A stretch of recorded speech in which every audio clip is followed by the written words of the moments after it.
जय हिंद दोस्तों। मैं सुमित प्रताप आपका अपना चैनल बिफोर द एग्ज़ाम में स्वागत करते हैं। दोस्तों आज हम आपके लिए बिहार सचिवालय सहायक 2022 के लिए एक बहुत ही महत्वपूर्ण सेट प्रैक्टिस नंबर 3 को करने वाले हैं। दोस्तों यदि आपने हमारा सेट प्रैक्टिस 1 और सेट प्रैक्टिस 2 नहीं देखा तो उसे ज़रूर जाके देखिएगा कि उसमें बहुत सारे हमने महत्वपूर्ण क्वेश्चन एक्स्ट्रा फैक्ट्स के साथ करवाया हुआ है। दोस्तों ये इस तरह का वीडियो आपको यूट्यूब पर कहीं भी देखने को नहीं मिलेगा। आपको लोग वीडियो बनाते हैं सिर्फ आपको 34 से 30 मिनट के अंदर ही अंतराल में एक सेट को कंप्लीट कर देते हैं। लेकिन दोस्तों हमने जो सेट करवाया है आपको टोटल 1 घंटे प्लस में उसमें समय लग गया है। तो उसमें हमने बहुत सारे एक्स्ट्रा फैक्ट्स हैं वो ऐड किए, तो उसे ज़रूर जाके देखिएगा ताकि आपको जिससे इस एक्स्ट्रा फैक्ट से रिलेटेड आपको क्वेश्चन जितने भी आएंगे वो छूटने की संभावना कम हो जाएगी। यह जो सेट होगा आपको यह रुक्मिणी प्रकाशन का वॉल्यूम 2 का करने वाला है। तो चलिए दोस्तों चलते हैं क्वेश्चन की तरफ। आज का मेरा पहला क्वेश्चन यह होने वाला है कि जनगणना 2011 के संदर्भ में निम्नलिखित में से कौन सा तथ्य जो आपको है यह गलत दिया गया है। तो ये कौन सा तथ्य आपको गलत हो जाएगा, तो ऑप्शन नंबर सी यानी कि सबसे कम साक्षरता दर वाला राज्य आपको उत्तर प्रदेश ना होकर यहाँ पर कौन हो जाएगा, तो आपको यह बिहार हो जाएगा। कौन, तब बिहार। तब यदि यह भी क्वेश्चन आपको पूछा जा चुका है कि बिहार का जो साक्षरता दर है यानी कि ऑल ओवर यानी कि महिला और पुरुष मिलाकर वो कितना हो जाएगा, तो ये आपको है 63.82%। यदि आपको पूरा ओवरऑल पूछ गया तो 63.82% हो जाएगा। लेकिन एक बार दरोगा में पूछा जा चुका था कि महिला का साक्षरता दर कितना है, केवल महिला का साक्षरता दर बिहार में कितना है, तो वो कितना हो जाएगा, तो 53.33% आपको महिला का हो जाएगा। यदि पूछ दिया पुरुष का कितना है, तो पुरुष का आपको हो जाएगा 73.39%। यह किसका हो गया, तो यह आपको पुरुष का हो गया, और यह किसका हो गया, तो यह आपको महिला का होगा। यह भी आप जरूर याद रखिएगा। चलिए नेक्स्ट क्वेश्चन देखते हैं। और सर्वाधिक साक्षरता दर वाला कह देगा तो आपको केरल हो जाएगा। तो सबको बात पता है कि सर्वाधिक साक्षरता, लेकिन आपको यदि परसेंटेज में पूछ दिया कि परसेंट में कितना है, क्योंकि आप देख रहे होंगे क्वेश्चन का लेवल धीरे धीरे चेंज होता जा रहा है, तो इस तरह के क्वेश्चन भी आपको पूछने की संभावना है। तो परसेंट में इसका कितना हो जाएगा, तो 93.91% हो जाएगा यदि परसेंट में पूछ दिया तब।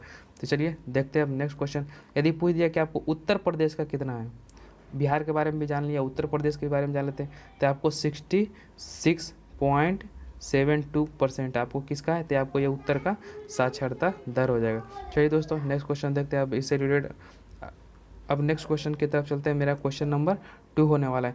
दोस्तों यदि आप हमारे चैनल पर पहली बार विजिट कर रहे हैं तो हमारे चैनल को जरूर सब्सक्राइब कर दीजिए, क्योंकि इस तरह का सेट सोल्यूशन हम आपके लिए अधिक, जितना भी हम सेट सोल्यूशन कराते हैं आपको इसी तरह का सेट सोल्यूशन कराते रहते हैं, ताकि इस टॉपिक से रिलेटेड, यदि आपको इस टॉपिक से रिलेटेड कोई क्वेश्चन पूछे तो आपको निश्चित रूप से बन पाए। लेकिन हम अधिकांश लोगों को देखते हैं कि आपको सिर्फ आता है, क्वेश्चन पढ़ते हैं और टिक आउट करके चला जाता है। टिक आउट करने से आपको कुछ नहीं होने वाला है। यदि उससे रिलेटेड आपको क्वेश्चन एग्जाम में यदि वो क्वेश्चन ना आकर आपको उससे रिलेटेड एग्जाम में पूछा जाए तो आप क्या कीजिएगा, तो उससे रिलेटेड क्वेश्चन भी बताना बहुत ज़रूरी हो जाता है। इसलिए हम आपको जितना मैक्सिमम हो सकता है हम आपको उसके लिए रिलेटेड क्वेश्चन भी बताते चलते हैं। तो दोस्तों यदि आपने हमारे चैनल को सब्सक्राइब नहीं किया तो इसे ज़रूर सब्सक्राइब कर दिए, ताकि अगला सेट हम जब भी डालें तो उसका नोटिफिकेशन और मिलता रहे और अपनी तैयारी को और बेटर कर सकें। दोस्तों हम आपको बता देना चाहते हैं कि आपको हम वीडियो से पहले ही पीडीएफ प्रोवाइड करते हैं, क्योंकि वीडियो से हम पहले पीडीएफ इसलिए प्रोवाइड करते हैं ताकि आप खुद से एक बार उसमें घर में प्रैक्टिस कर सकें, ताकि आपको यह भी पता चल सके कि हमारा कौन सा जो टॉपिक है या फिर सब्जेक्ट है हमारा वीक है। यदि सीट लगाएगा तभी पता चलेगा, इसलिए हम आपको वीडियो से पहले ही प्रोवाइड कर देते हैं। यदि आप वीडियो से पहले बाद में प्रोवाइड करते हैं तो आप उसे सेट लगाते नहीं, उसका जो इंटरेस्ट हो जाता है वो ख़त्म हो जाता है, इसीलिए हम आपको वीडियो से पहले ही उसे प्रोवाइड करते हैं। तो चलिए दोस्तों यदि आपने हमारे चैनल को टेलीग्राम से नहीं जुड़े हैं तो आप उसका डिस्क्रिप्शन बॉक्स में लिंक दे देंगे, वहाँ से आप जुड़ जाइएगा। चलिए नेक्स्ट क्वेश्चन देखते हैं। निम्नलिखित में से कौन भारत का सबसे बड़ा भाषा परिवार है, तो कौन सा हो जाएगा, तो ऑप्शन नंबर सी यानी कि इंडो आर्यन जो भाषा परिवार है यह भारत का सबसे बड़ा भाषाई परिवार है। ये क्वेश्चन और पूछा जा चुका है कि जो दक्षिण भारत में बोले जाने वाली भाषाओं को क्या कहते हैं, तो दक्षिण भारत में जो भाषाएं बोली जाती है वो द्रविड़ भाषा होती है। कौन सा, या आप उत्तर को काट दीजिए, वो कौन सा हो जाएगा, तो दक्षिण भारत में आपको द्रविड़ भाषाएं बोली जाती है।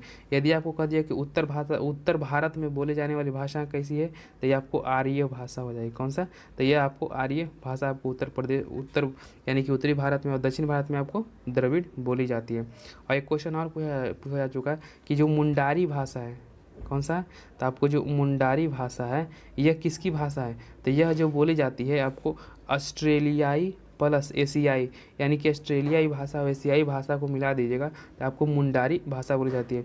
और भाषा से रिलेटेड एक क्वेश्चन आपको पूछा जाता है कि जो भाषा का वर्णन है उस संविधान के किस अनुसूची में इसका वर्णन किया गया है, तो यह आपको 8वीं अनुसूची में इसका वर्णन किया गया है। और दोस्तों हमने आपको बता देना चाहते हैं कि आपको भाषा रिलेटेड हमने एक टॉपिक का जो वीडियो है वह बना दिया, भाषा टॉपिक का एक वीडियो बना दिया। यदि आपने उसे नहीं देखा है तो उसे जरूर जाकर देखिएगा, क्योंकि यदि आप उसे देख लेते हैं तो निश्चित रूप से आपको भाषा से जितने भी क्वेश्चन आएंगे छूटने की बहुत कम संभावनाएं हो जाएंगी। चलिए दोस्तों नेक्स्ट क्वेश्चन चलते हैं कि निम्नलिखित में से कौन सी शास्त्रीय नृत्य शैली दक्षिण भारत से संबंधित नहीं है, तो कौन सा हो जाएगा, तो आपको कथक हो जाएगा। कथक कौन सा राज्य का आपको नृत्य है, तो ये आपको ये यूपी का हो जाएगा। तो यूपी का ये आपको ये उत्तर भारत में पड़ता है, ये आपको दक्षिण भारत में नहीं पड़ता है। और नेक्स्ट देख लेते हैं कथकली किसका हो गया, तो केरल का हो गया। और मोहिनीअट्टम भी क्या है, तो आपको यह केरल का लोक नृत्य हो जाएगा। चलिए नेक्स्ट क्वेश्चन देख, और भारतनाट्यम किसका है, तो भारतनाट्यम आपको तमिलनाडु का हो जाएगा। चलिए नेक्स्ट क्वेश्चन देखते हैं। मेरा अगला क्वेश्चन होने वाला है कि संघाई सहयोग संगठन एससीओ की पहली सांस्कृतिक और पर्यटन राजधानी किस शहर में को घोषित किया गया है, तो कौन सा शहर हो जाएगा, तो आपको वाराणसी हो जाएगा। ये आपको करंट अफेयर से रिलेटेड क्वेश्चन है। नेक्स्ट क्वेश्चन देखते हैं कि चीनी विद्वान हेन सांग ने खाली स्थान में बौद्ध धर्म का अध्ययन किया था, यानी कि हेन सांग के द्वारा कहाँ पर आपको बौद्ध ग्रंथ का जो अध्ययन किया गया था, तो आपको हो जाएगा विजयवाड़ा में इसका अध्ययन किया गया था। तो चलिए कुछ हेन सांग के बारे में आपको जान लेते हैं कि हेन सांग क्या होता है। और हेन सांग की एक प्रमुख पुस्तक है CU की है, कौन सा CU की, आपको जो इसकी एक पुस्तक है, आपको एक इसकी प्रमुख पुस्तक है, यह पूछा जाता है कि CU की किसकी प्रमुख पुस्तक है। और हेन सांग जो है वह किसके शासनकाल में भारत आया था, तो यह हेन सांग आपको हर्षवर्धन के शासनकाल में यह भारत आया था, यह भी आप जरूर याद रखिएगा। और हेन सांग से एक पॉइंट और याद रखिएगा कि हेन सांग को है जो यात्रियों का राजकुमार कहा जाता है, क्या चीज़, तो यात्रियों का राजकुमार आपको हेन सांग को कहा जाता है। और हेन सांग के एक रिलेटेड एक क्वेश्चन और पूछा जाता है कि हर्षवर्धन के द्वारा आपको 643 में कितना, तो आपको 643 में एक कन्नौज में महासभा का जो आयोजन किया था उसका अध्यक्षता आपको हेन सांग के द्वारा ही किया गया था।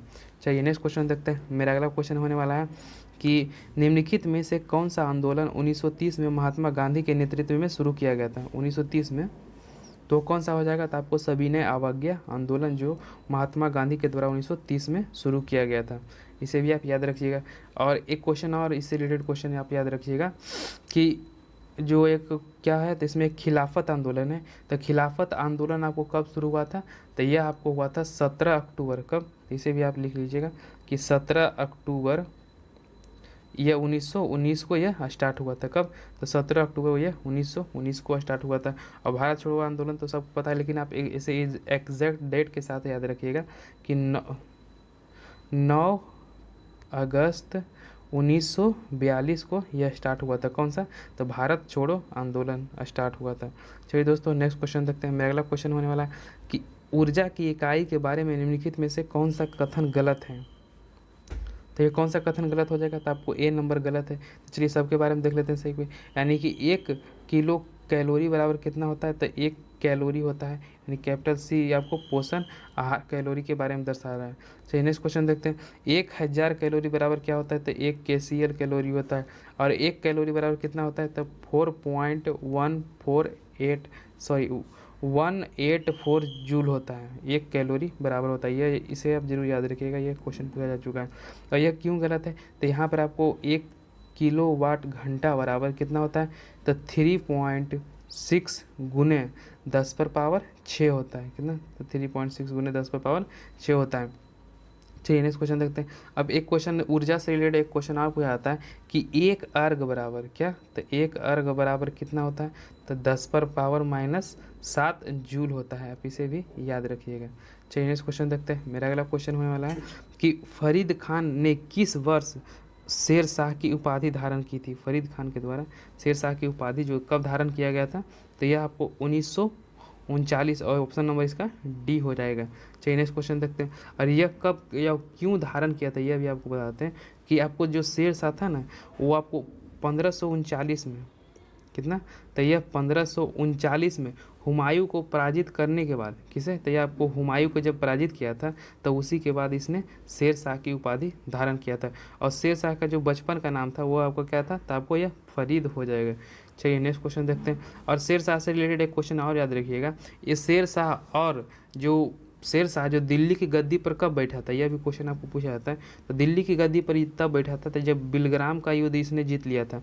1540 में आपको बिलग्राम का युद्ध हुआ था, उसे जीतने के बाद आपको यह दिल्ली के गद्दी पर बैठ गया था। चलिए नेक्स्ट क्वेश्चन देखते हैं। और शेर शाह के द्वारा ही 1541 में कितना, तब 1541 में ग्रैंड ट्रंक जो रोड है इसका निर्माण आपको पटना नगर की स्थापित, मतलब पटना नगर स्थान में इसका किया गया था। चलिए नेक्स्ट क्वेश्चन देखते हैं। अब मेरा अगला क्वेश्चन होने वाला है कि द्रविड़ मंदिरों की आकृति के संबंध में निम्नलिखित में से कौन सा मिलान गलत है। तो कौन सा मिलान गलत हो जाएगा, तो ये ऑप्शन नंबर सी, यानी कि ये आपको गलत दिया गया। तो सबसे पहले सही के बारे में देख लेते हैं। आयताकार को हम क्या कहते हैं, तो उसे साला कहते हैं, क्या उसे हम साला कहते हैं। और दीर्घवृत्ताकार को जो क्या कहते हैं, तो उसे गज पृष्ठ कहते हैं। और वर्गाकार को क्या कहते हैं, तो आपको हैं। दक्षिण भारत से रिलेटेड एक क्वेश्चन और पूछा जाता है कि गोपुरम किसे कहा जाता है। तो गोपुरम है जो किसे कहा जाता है, तो जो द्रविड़ शैली के जो प्रवेश द्वार होते हैं ना, आप देखते होंगे कि फिल्म में भी, आप साउथ की जितने भी मूवी होते हैं उसमें देखते होंगे कि जो द्वार होता है उससे आपको इस तरह के देखने को मिलता होगा। ये मानी इस तरह का आप देखिएगा तो वो आपको बढ़ता चला जाएगा, बहुत ही लंबा हो जाएगा। और इसे हम क्या कहते थे, इसे आपको गोपुरम कहा जाता था। चलिए नेक्स्ट क्वेश्चन देखते हैं कि ग्लोबल हेल्थ सिक्योरिटी इंडेक्स 2021 में भारत का स्थान क्या था। तो हेल्थ सिक्योरिटी में आपको भारत का स्थान कौन सा हो जाएगा, तो ऑप्शन नंबर बी, यानी कि 66 हो जाएगा। चलिए नेक्स्ट क्वेश्चन देखते हैं कि कॉमनवेल्थ गेम 2022 में मीराबाई चानू किस भार में स्वर्ण पदक जीती है। तो कौन सी भार में हो जाएगी, तो आपको ऑप्शन नंबर ए हो जाएगा, यानी कि 49 किलो में यह जीती है। चलिए नेक्स्ट क्वेश्चन देखते हैं। और जो टोक्यो ओलंपिक में कौन सा यह पदक जीती थी, तो आपको वहाँ पर यह सिल्वर मेडल जीती थी, और यही कैटेगरी में वहाँ पर भी जीती थी। चलिए नेक्स्ट क्वेश्चन देखते हैं। पहला क्वेश्चन है कि दांडी यात्रा कितने अनुयायी के साथ शुरू हुई थी। तो टोटल कितने अनुयायी के साथ, आपको 78 अनुयायी के साथ यह शुरू किया गया था। और साथ ही आपको बताते यह शुरू कब हुआ था, तो यह आपको छोटा डेट के साथ याद रखिएगा। यह आपको 12 मार्च 1930 को यह शुरू हुआ था, दांडी मार्च जो शुरू हुआ था। चलिए इससे रिलेटेड आपको क्वेश्चन कुछ और बताते हैं। और यह चला था टोटल कितने दिन तक चला था, तो यह आपको टोटल आपको 24 दिन तक चला था। कितना, तो यह आपको टोटल 24 दिन हो जाएगा। और 24 दिन इसमें ऐड कीजिएगा तो वो कितना हो जाएगा, तो आपको 6 अप्रैल, क्या कहते हैं, 6 अप्रैल 1930 तक यह चला था। इसे भी आप याद रखिएगा। नेक्स्ट क्वेश्चन देखते हैं। मेरा अगला क्वेश्चन है कि जिला दंडाधिकारी द्वारा बिहार पंचायती राज अधिनियम के तहत कितने आबादी पर एक पंच निर्वाचित करने का प्रावधान है। यदि एक पंच निर्वाचित किया जाएगा तो वो कितने लोगों की एक समूह पर वो से निर्वाचित किया जाएगा, तो कि टोटल कितने लोगों के समूह पर किया जाएगा, तो आपको ऑप्शन नंबर बी, यानी कि 500 लोग हो जाएंगे। चलिए नेक्स्ट क्वेश्चन देखते हैं। मेरा अगला क्वेश्चन होने वाला है कि डेविस कप 2021 का फाइनल मैच किसने जीता है। तो वह किसने जीता है, तो आपको यह रूस हो जाएगा। यह आपको करंट अफेयर्स से। नेक्स्ट क्वेश्चन देखते हैं। निम्नलिखित में से कौन जो कर है वह अप्रत्यक्ष कर है। इसमें से कौन सा आपको अप्रत्यक्ष कर हो जाएगा, तो ऑप्शन नंबर सी, यानी कि जो बिक्री कर है ये आपको अप्रत्यक्ष कर हो जाएंगे। चलिए नेक्स्ट क्वेश्चन देखते हैं। यहाँ से आपको क्वेश्चन आपको जो मैथ और रीजनिंग का स्टार्ट हो गया। दोस्तों यदि आप इसका सॉल्यूशन चाहते हैं तो आप हमारे टेलीग्राम से जुड़ जाइए, उसका हम आपको डिस्क्रिप्शन बॉक्स में लिंक दे देंगे, वहाँ से आप जुड़ के इसका सॉल्यूशन ले सकते हैं। चलिए नेक्स्ट क्वेश्चन देखते हैं कि भारत का सबसे पुराना तेल क्षेत्र कहाँ स्थित है। तो कहाँ हो जाएगा, भारत का जो सबसे पुराना तेल क्षेत्र हो जाएगा, तो ऑप्शन नंबर बी, यानी कि यह असम में स्थित है। और यह जो तेल क्षेत्र है असम का कौन सा सबसे पुराना तेल क्षेत्र हो जाएगा, तो इसका जो है वह जो हो जाएगा आपको 1867 में हो जाएगा। ये आपको कहाँ था, तो असम के माकुम में था। कौन सा, तो असम के माकुम में हो जाएगा। और असम के बारे में एक तेल शोध के बारे में आप लोग सुनते होंगे कि वहाँ पर एक एशिया का सबसे प्रथम तेल शोधक कारखाना है। यदि आपको पूछ जाए कि एशिया का सबसे प्रथम तेल शोधक कारखाना है वो कहाँ है, तो आपको असम में हो जाएगा, जिसकी स्थापना 1901 में किया गया था। और उसे क्या कहते हैं, उसे आप डिगबोई कहते हैं। कौन सा, डिगबोई उसे हम कहते हैं। चलिए नेक्स्ट क्वेश्चन देखते हैं। मेरा अगला क्वेश्चन होने वाला है, यदि आपको पूछ जाए कि दुनिया का सबसे पहला तेल कुआं कौन था? तो आपको हो जाएगा पेंसिल्वेनिया में, जो अमेरिका में पड़ता है। चलिए नेक्स्ट क्वेश्चन देखते हैं। यहाँ से भी आपको मैथ का क्वेश्चन कुछ स्टार्ट हो रहा है। तो यहाँ से आपको जीके का क्वेश्चन है कि 28 नंबर से, भारतीय संविधान का कौन सा अनुच्छेद भारत के चुनाव आयोग नियम निर्देश जारी करने का अधिकार प्रदान करता है? तो भारत वो संविधान का कौन सा अनुच्छेद हो जाएगा? तो कौन सा हो जाएगा? तो ऑप्शन नंबर सी यानी कि 324 अनुच्छेद में इसका वर्णन किया गया। तो चलिए चुनाव आयोग के बारे में कुछ जान लेते हैं। चुनाव आयोग का जो वर्णन है वो भारतीय संविधान के किस भाग में इसका वर्णन किया गया है? तो इसका भाग नंबर इसका 15 में वर्णन किया गया। और इसे कितना अनुच्छेद से कितना अनुच्छेद तक वर्णन किया गया है? तो आपको 324 अनुच्छेद से लेके 329 अनुच्छेद तक इसका वर्णन किया गया है। इसे भी आप याद रखिएगा। और निर्वाचन आयोग का जो स्थापना है वह कब किया गया था? तब 25 जनवरी, कब? तब 25 जनवरी 1950 का इसका स्थापना किया गया था। नेक्स्ट क्वेश्चन देखते हैं। मेरा अगला क्वेश्चन है कि निम्नलिखित में से कौन सी जनजाति अरुणाचल प्रदेश में रहती है?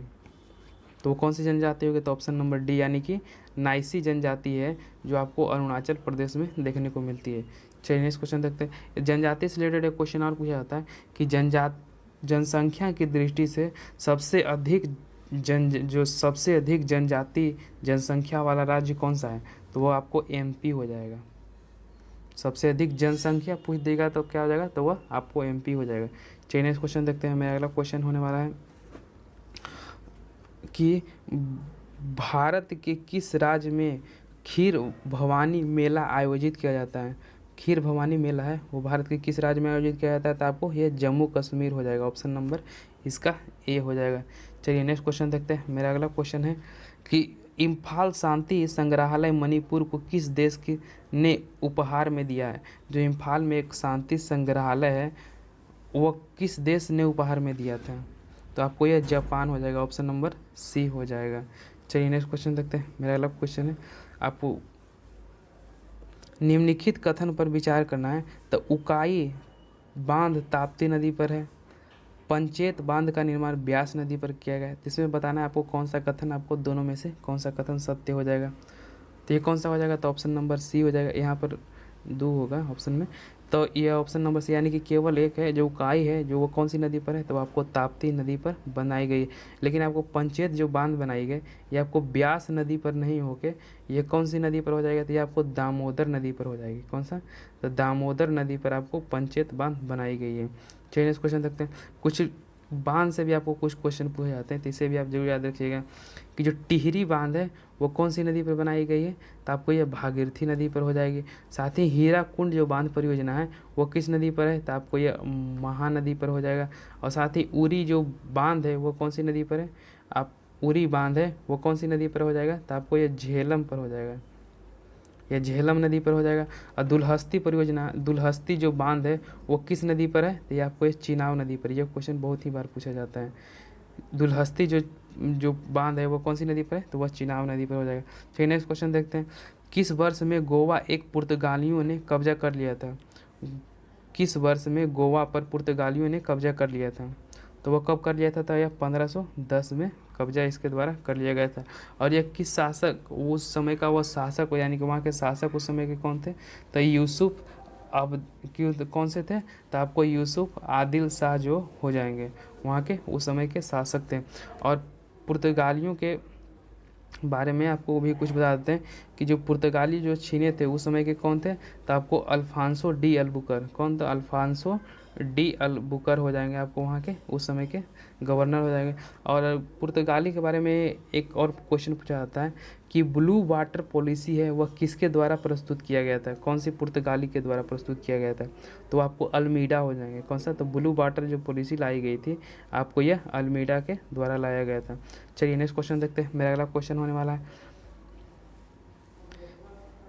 यहाँ से आपको ये आपको करंट अफेयर से रिलेटेड क्वेश्चन है। चलिए इसे भी देख लेते हैं कि 35 नंबर क्वेश्चन मेरा हो जाएगा कि टाइम्स पत्रिका का महिला एथलीट ईयर ऑफ द 2021 किसे चुना गया है? तो किसे चुना गया है? तो आपको ये ऑप्शन नंबर डी यानी कि सिमोना बाइल्स को। कौन सा? तो सिमोना बाइल्स हो जाएगी। ये आपको अमेरिका की एक एथलीट है। नेक्स्ट क्वेश्चन देखते हैं। यहाँ से आपको मैथ का थोड़ा क्वेश्चन स्टार्ट हो गया।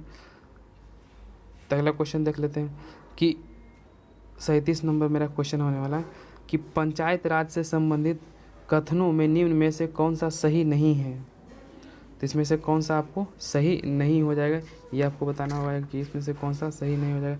तो ऑप्शन नंबर इसका सी है जो इसका सही नहीं हो जाएगा। तो चलिए सही के बारे में सबसे पहले देखते हैं। भारतीय संविधान का अनुच्छेद 243 जी इसके महत्वों को बढ़ाता है। साथ ही पंचायती व्यवस्था जो ग्रामीण शक्ति व विकेंद्रीकरण का महत्वपूर्ण भूमिका निभाती है। यह त्रिस्तरीय जैविक रूप के यानी कि यह आपको जो पंचायती राज है आपको त्रिस्तरीय है। तो इसे देख लेते हैं कि यह कौन सा था। तो आपको यह जो लागू किया गया था तो यह कब 15 अगस्त 1943 से नहीं लागू होकर यह कब क्या लागू हुआ था। तो 24 अप्रैल हो जाएगा क्या। तो 15 अगस्त के जगह आपको सिर्फ 24 अप्रैल हो जाएगा 1993 को यह लागू किया गया था।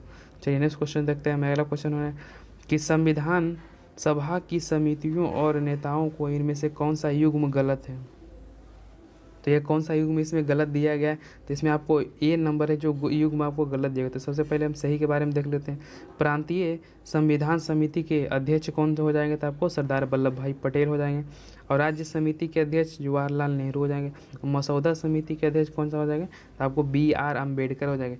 लेकिन नियमावली जो समिति थी इसके GV मावलंकर ना होकर इसके कौन थे। तो जो नियमावली प्रक्रिया थी इसके डॉक्टर राजेंद्र प्रसाद हो जाएंगे। कौन सा। तो डॉक्टर राजेंद्र प्रसाद इसके अध्यक्ष हो जाएंगे। चलिए नेक्स्ट क्वेश्चन देखते हैं। मेरा अगला क्वेश्चन होने वाला है कि निम्नलिखित में से किसे क्रेडिट की शर्तों का एक घटक नहीं माना जाता है। तो कौन सा हो जाएगा। तो ऋण की राशि आपको इसका घटक नहीं माना जाता है। तो किसे माना जाता है। तो दस्तावेज की आवश्यकता हो पड़ती है उसमें।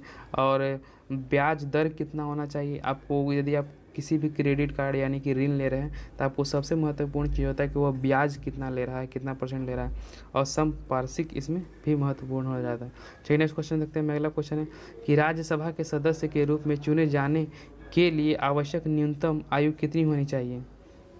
तो राज्यसभा के लिए कितनी हो जाएगी। तो आपको यह 35 वर्ष हो जाएगी। कितना। तो यह आपको राज्यसभा के लिए 35 वर्ष हो जाएगा।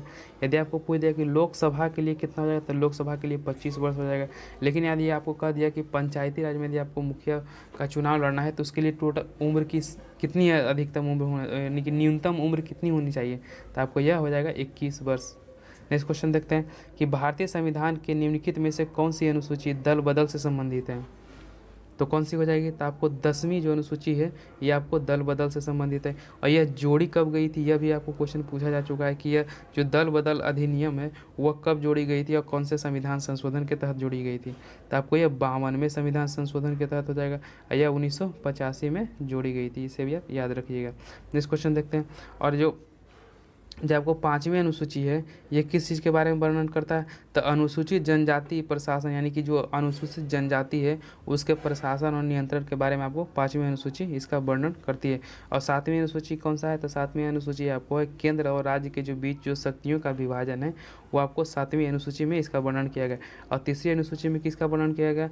तो जो महत्वपूर्ण जो आपको भारत के जो संघीय पदाधिकारी होते हैं उसके जो क्या कहता है उसे जो शपथ लेते हैं उसी के बारे में आपको अनुसूची तीसरे में इसका वर्णन किया गया। नेक्स्ट क्वेश्चन देखते हैं। पहला क्वेश्चन हो रहा है कि भारत में स्थानीय शासन से संबंधित निम्नलिखित कथनों में से कौन सा गलत है। तो इसमें से आपको कौन सा गलत हो जाएगा। तो ऑप्शन नंबर ये आपको ये इसमें गलत दिया गया है। चलिए सबसे पहले हम सही के बारे में देख लेते हैं।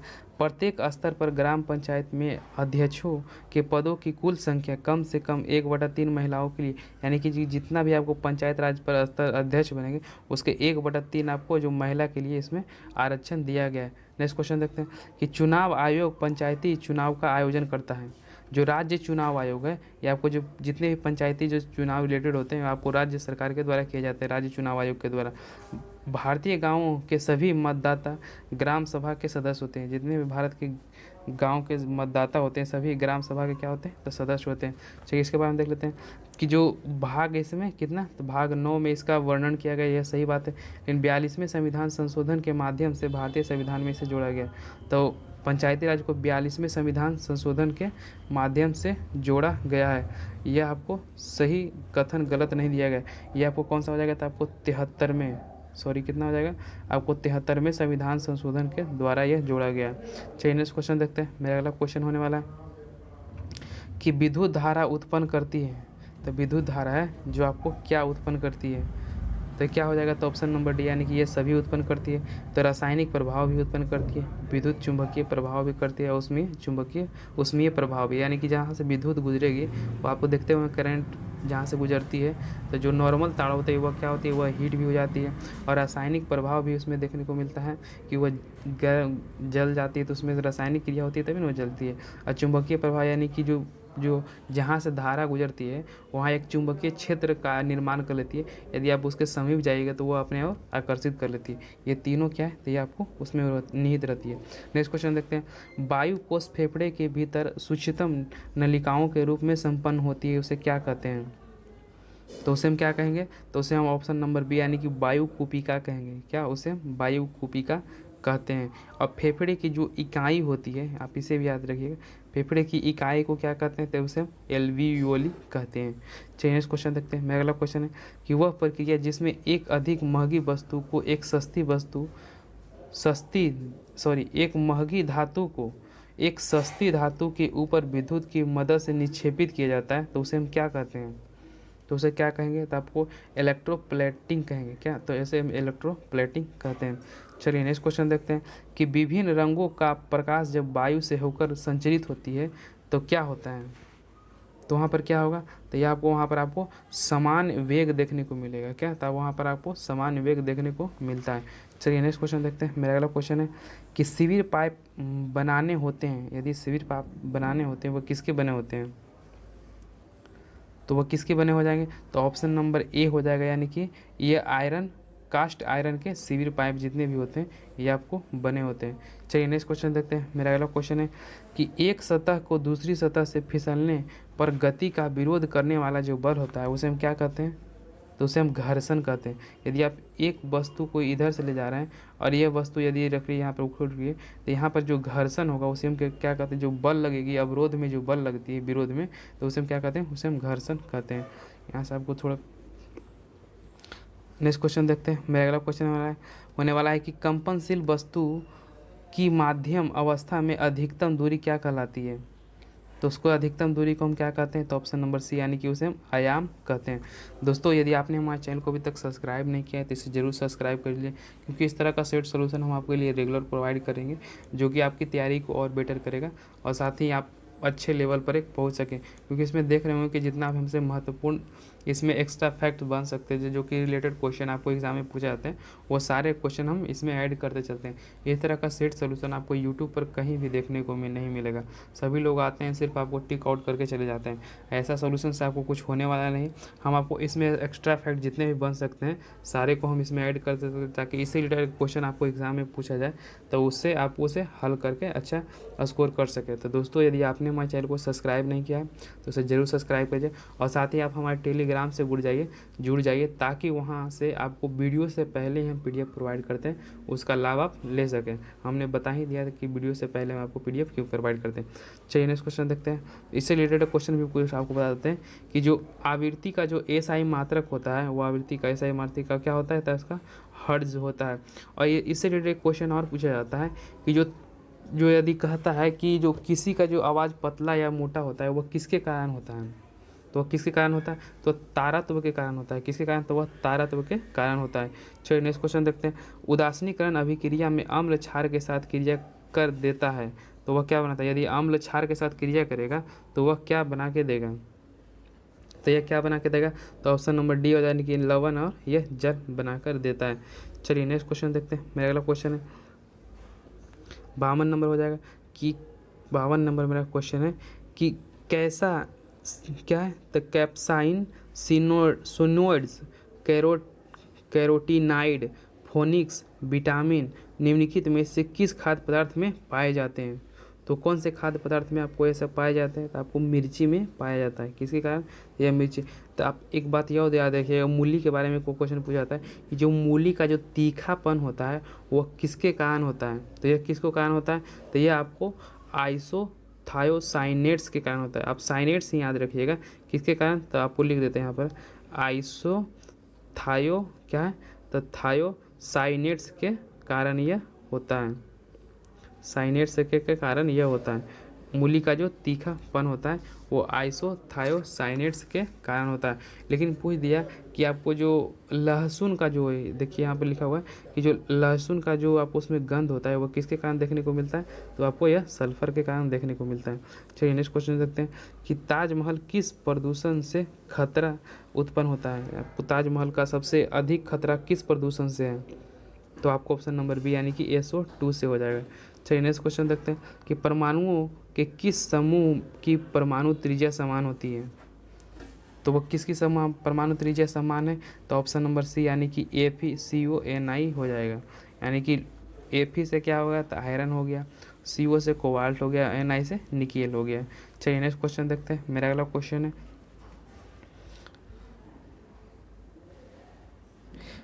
मेरा 55 नंबर क्वेश्चन होने वाला है कि दो भिन्न भिन्न जीवों के बीच संबंध जिसमें दोनों लाभान्वित होते हैं क्या कहलाते हैं। यानी कि जो दो भिन्न भिन्न जीव है और उसमें आपको दोनों लाभान्वित होंगे तो उसे हम क्या कहेंगे, तो उसे हम क्या कहते हैं, तो उसे हम ऑप्शन नंबर डी यानी कि उसे सहजीवी कहते हैं।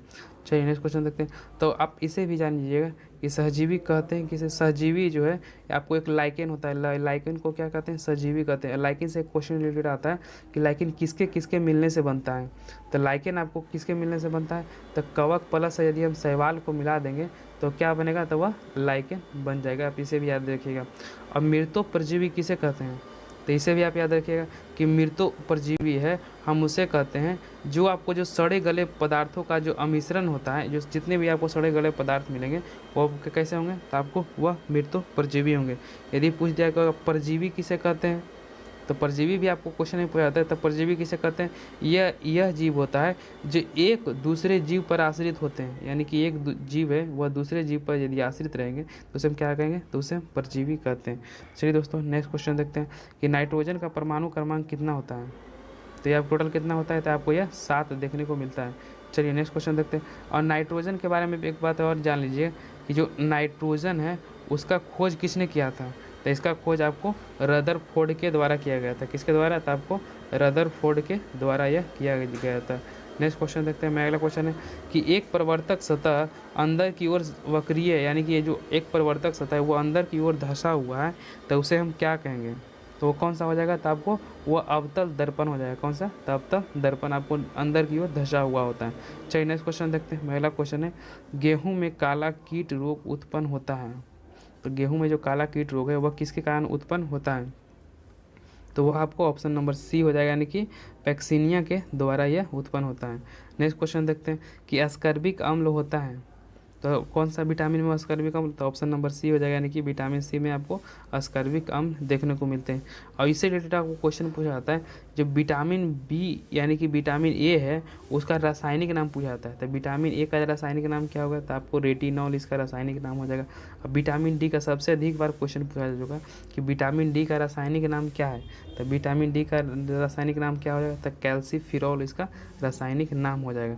चलिए नेक्स्ट क्वेश्चन देखते हैं। मेरा अगला क्वेश्चन है कि स्टील के कप में गर्म चाय को पीने की तुलना में एक पर्सिलिन कप में पीना अधिक आसान क्यों होता है, तो पर्सिलिन आप सबसे पहले जान लीजिए पर्सिलिन कहते हैं किसको, जो मिट्टी का जो बर्तन का जो देखते होंगे कि कप का तरह बना होता है उसे हम क्या कहते हैं, उसे पर्सिलिन कहते हैं। तो वो इसका आंसर क्या हो जाएगा, तो ये क्या है, तो आपको यह ऊष्मा का कुचालक होने के कारण इसमें थोड़ा आराम महसूस होता है। चलिए नेक्स्ट क्वेश्चन देखते हैं। यहाँ से आपको थोड़ा रीजनिंग का क्वेश्चन स्टार्ट हो गया, तो चलते हैं अब नेक्स्ट क्वेश्चन की तरफ। मेरा हो जाएगा 74 नंबर क्वेश्चन से स्टार्ट।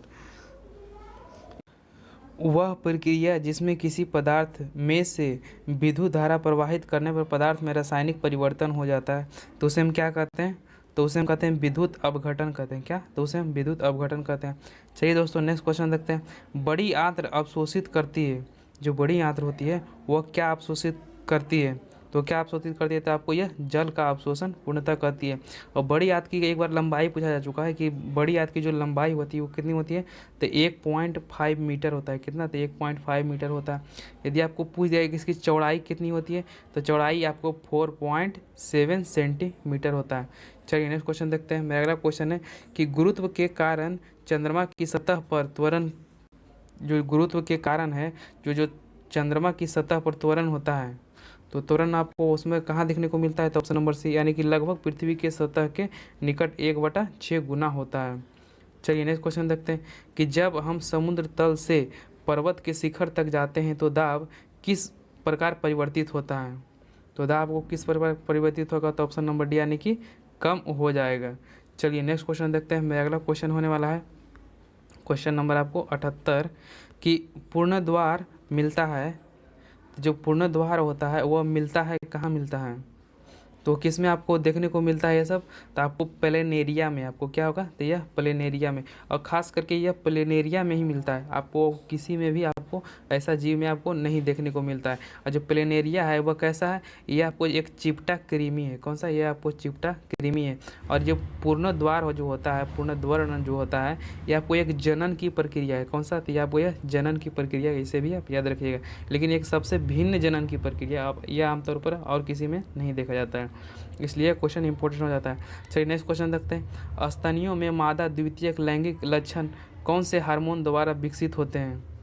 तो कौन से हार्मोन द्वारा विकसित होते हैं? तो आपको ऑप्शन नंबर सी हो जाएगा, नहीं है कि एस्ट्रोजन जो हार्मोन होते हैं इसी के द्वारा आपको विकसित होते हैं। चलिए नेक्स्ट क्वेश्चन देखते हैं कि एक दूरी है, एक इसके बारे में आपको कथन बताना है। तो एक दूरी क्या होती है? सदैव आपको यह धनात्मक होती है। जो दूरी होती है वो सदैव क्या आपको धनात्मक होती है। चलिए नेक्स्ट क्वेश्चन देखते हैं। आपको यहाँ से थोड़ा रीजनिंग का क्वेश्चन और मैथ का क्वेश्चन स्टार्ट है।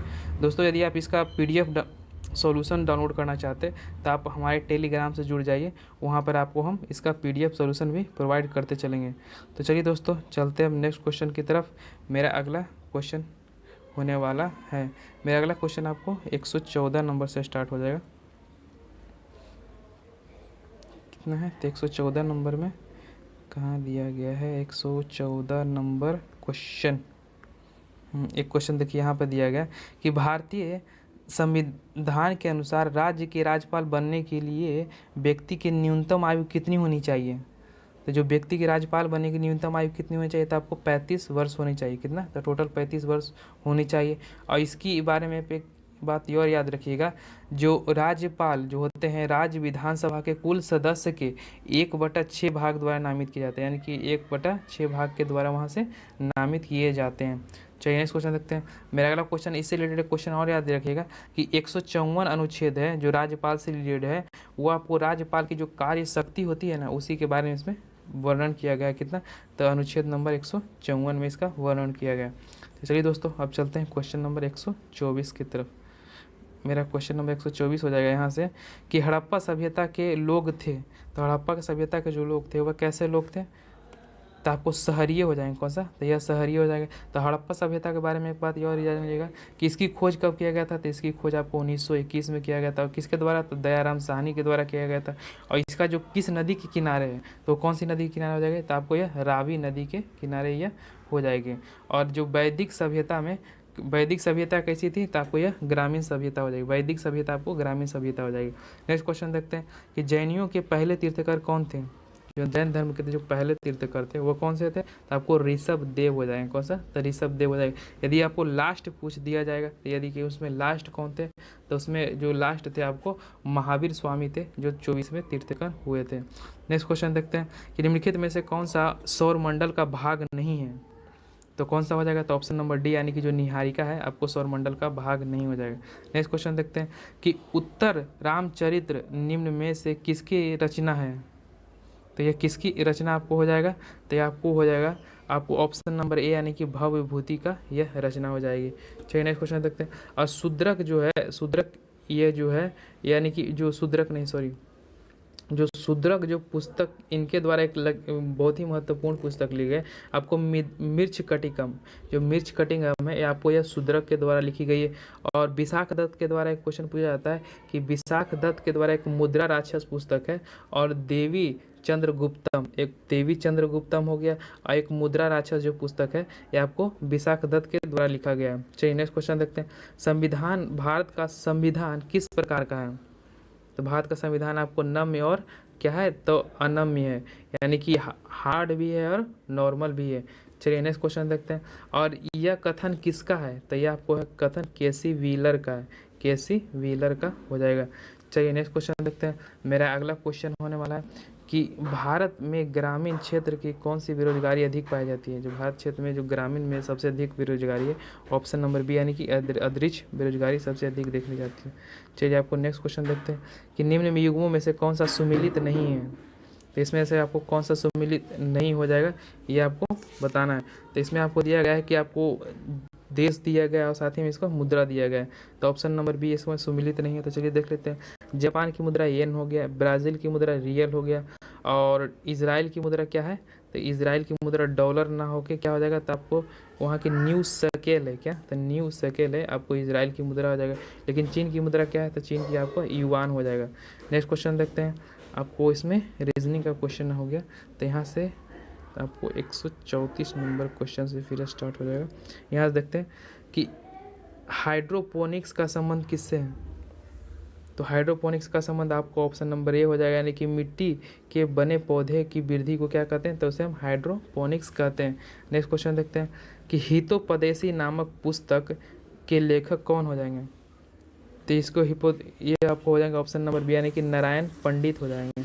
चलिए दोस्तों नेक्स्ट क्वेश्चन देखते हैं। मेरा अगला क्वेश्चन होने वाला है कि प्रतिष्ठित रॉयल सोसाइटी में अधिवृत्ति प्राप्त करने वाले पहले भारतीय कौन थे। तो रॉयल सोसाइटी के अधिवृत्ति प्राप्त करने वाले पहले भारतीय कौन थे, तो ऑप्शन नंबर डी यानी कि अर्दी सर क्या थे, तो कार सर्टेजी हो जाएंगे। चलिए नेक्स्ट क्वेश्चन देखते हैं। मेरा अगला क्वेश्चन है कि अंटार्कटिका में पहली भारतीय अभियान नेता कौन थे। जो अंटार्कटिका में जाने वाले पहले भारतीय अभियानी नेता कौन थे, तो ये आपको हो जाएंगे ऑप्शन नंबर बी यानी कि एस.जेड कासिम हो जाएंगे। कौन था, एस.जेड आपको कासिम हो जाएगा। तो वहाँ अंटार्कटिका के बारे में कुछ जान लीजिए। वहाँ पर आपको पूछे जाते हैं कि जो ये पहला अभियान है यह कब शुरू किया गया था, तो आपको 1981 से 1982 में इसकी स्टार्ट किया गया था। और एक जो पहला आपको शोध करता है, यानी कि जो शोध जो करने के लिए वहाँ पर खोला गया था, तो वो कौन सी थी, तो आपको दक्षिण गंगोत्री थी। आपको कौन सी दक्षिण गंगोत्री, ये कब खोली गई थी, तो आपको 1983 में खोली गई थी। नेक्स्ट क्वेश्चन, और दूसरा कौन थी, तो दूसरा आपको मैत्री थी, जिसकी स्थापना कब किया गया था, तो आपको 1989 में इसकी स्थापना किया गया था। और तीसरा कौन सा हो जाएगा, तो तीसरा आपको एक भारती हो जाएगी। जो तीसरा है कौन सा, भारती है, उसकी स्थापना कब किया गया था, तो 2000 कितना में, तो 2012 में भारती की स्थापना किया गया था। यह आपको कौन सा हो जाएगा, तो यह आपको थर्ड नंबर का हो जाएगा। चलिए नेक्स्ट क्वेश्चन देखते हैं। अगला क्वेश्चन है अंटार्कटिका में पहले भारतीय अभियान के नेता कौन से हो जाएंगे, तो आपको ये तो बता दिए। नेक्स्ट क्वेश्चन देखते हैं कि भारत के कौन से राज्य में सबसे बड़ा कोयला भंडार है, तो कौन सा राज्य हो जाएगा, तो आपको यह झारखंड हो जाएगा। नेक्स्ट क्वेश्चन देखते हैं कि राष्ट्रीय समुद्री दिवस भारत में हर साल को मनाया जाता है। तो समुद्री दिवस आपको कब मनाया जाता है, तो ये हो जाएगा आपको 5 अप्रैल को राष्ट्रीय समुद्री दिवस मनाया जाता है। और 7 अप्रैल को क्या मनाया जाता है, तो आपको विश्व स्वास्थ्य दिवस आपको WHO के द्वारा आपको 7 अगस्त को ही मनाया जाता है। और 9 अप्रैल को आपको सौर्य दिवस मनाया जाता है। कौन सा, तो सौर्य दिवस आपको 9 अप्रैल को मनाया जाता है। चलिए नेक्स्ट क्वेश्चन देखते हैं। भारतीय संविधान का भाग 4A में किसका वर्णन किया गया है, तो किसका वर्णन किया गया है, तो आपको इसमें आपको मौलिक जो मूल मेरा कर्तव्य है उसी के बारे में उसको 4A में इसका वर्णन किया गया है। और जो मेरा मौलिक कर्तव्य है कहाँ से लिया गया है, तो SSR से यानी सोवियत संघ रूस से यह लिया गया है। और टोटल कितने मौलिक कर्तव्य है, तो आपको टोटल आपको 11 मौलिक कर्तव्य हो जाएंगे। चलिए नेक्स्ट क्वेश्चन देखते हैं। मेरा अगला क्वेश्चन है कि किस राज्य या केंद्र शासित प्रदेश में आधिकारिक भाषा एक फ्रेंच है, यानी कि फ्रेंच है, वो किस राज्य का एक आधिकारिक भाषा हो जाएगा, तो कौन सा हो जाएगा, तो आपको पुदुचेरी हो जाएगा। चलिए नेक्स्ट क्वेश्चन देखते हैं। उस भारतीय का नाम बताइए जिसकी कविता को बांग्लादेश के राष्ट्रीय गान के रूप में अपनाया गया है, तो कौन सा हो जाएगा, तो आपको रविंद्रनाथ टैगोर हो जाएंगे।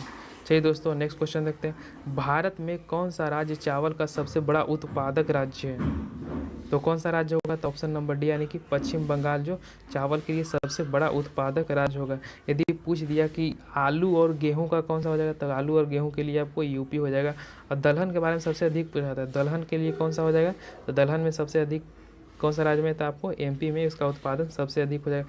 यदि मूंगफली में पूछ दिया कि मूंगफली में कौन सा राज्य हो जाएगा, तो मूंगफली में आपको गुजरात हो जाएगा। कौन सा, तो गुजरात हो जाएगा। चलिए नेक्स्ट क्वेश्चन देखते हैं। और तंबाकू में कौन सा हो जाएगा, तो आंध्र प्रदेश है, आपको यह तंबाकू में हो जाएगा। चलिए नेक्स्ट क्वेश्चन देखते हैं। मेरा अगला क्वेश्चन है कि भारत रत्न पुरस्कार विजेता बिस्मिल्लाह खां किस संगीत वाद्य यंत्र के लिए प्रसिद्ध है। बिस्मिल्लाह खां का संबंध किस संगीत वाद्य यंत्र से था, तो कौन सा हो जाएगा, तो ऑप्शन नंबर बी यानी कि शहनाई के ये प्रसिद्ध थे। नेक्स्ट क्वेश्चन देखते हैं कि जम्मू एवं कश्मीर की पहली महिला मुख्यमंत्री कौन थी, तो जम्मू कश्मीर की पहली महिला मुख्यमंत्री कौन हो जाएगा, तो महबूबा मुफ्ती हो जाएगी जम्मू कश्मीर की पहली महिला मुख्यमंत्री। तो दोस्तों इसमें जितने भी आपको जो दिए गए थे सारे हमने जीके को कवर किया, साथ ही जितना महत्वपूर्ण फैक्ट्स बन सकते थे हमने सारे को देखा। तो दोस्तों यह वीडियो आपको कैसा लगा, यदि अच्छा लगा हो तो इसे ज़रूर लाइक करें और दोस्तों तक भी ज़रूर से शेयर करें ताकि हमारा परिवार और बढ़ सके और इस तरह का वीडियो हम आपके लिए रेगुलर प्रोवाइड करते रहें। दोस्तों आप हमारे टेलीग्राम से नहीं जुड़े हैं तो उससे ज़रूर जुड़ जाइएगा, क्योंकि वहाँ पर आपको वीडियो से पहले ही PDF हम प्रोवाइड कर सकते हैं ताकि आप खुद से एक बार प्रैक्टिस कर सकें। तो दोस्तों तो चलिए अब मिलते हैं दोस्तों नेक्स्ट वीडियो में। दोस्तों यदि आपने आप चैनल को सब्सक्राइब नहीं किया है तो इसे ज़रूर सब्सक्राइब कर लीजिए ताकि इस अगला वीडियो हम जब भी डालें तो उसका नोटिफिकेशन आपको रेगुलर मिलता रहे, अपनी तैयारी को और बेटर करते रहें। तो चलिए दोस्तों मिलते हैं अब नेक्स्ट वीडियो में, तब तक के लिए जय हिंद।